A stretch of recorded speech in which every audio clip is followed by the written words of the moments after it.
दरम्यान महिला आमदारांना देखील अनेक समस्या आहे। विधान भवनातल्या राड्यावरून मनीषा कायंदे यांनी हे वक्तव्य केलं। मनीषा कायंदे यांच्यासोबत बातचीत केली आहे आमचे प्रतिनिधी शुभम उमाळे यांनी।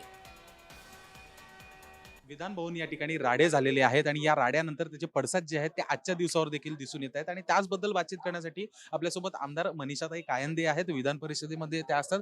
ताई, काय सांगाल, काल राडे झाले आहे, शोभनीय आहे काय सगळं? अत्यंत वाईट आहे।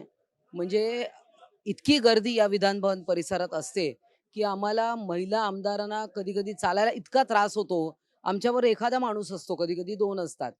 कारण बघा एवढं सामान असतं दिवसभराचं, पेपर कटिंग्ज असतात, आमचे विषय असतात। आम्हाला किमान 2 माणसं सोबत लागतात। तर हे असं असताना ही 7-7, 8-8 माणसं येतात कुठून?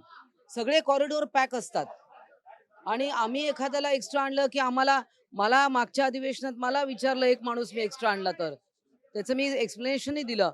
परंतु हे काल जे मारामाऱ्या झाल्या म्हणजे जे चौकात होतं ते आज विधान भवनात झालंय। अत्यंत वाईट आहे आणि चिंताजनक आहे। बघा याच्यात प्रेम कसलं? मला एक सांगा की ते मंगळसूत्र चोर करत करत कोण आतमध्ये आलं होतं? सुरुवात कोणी केली?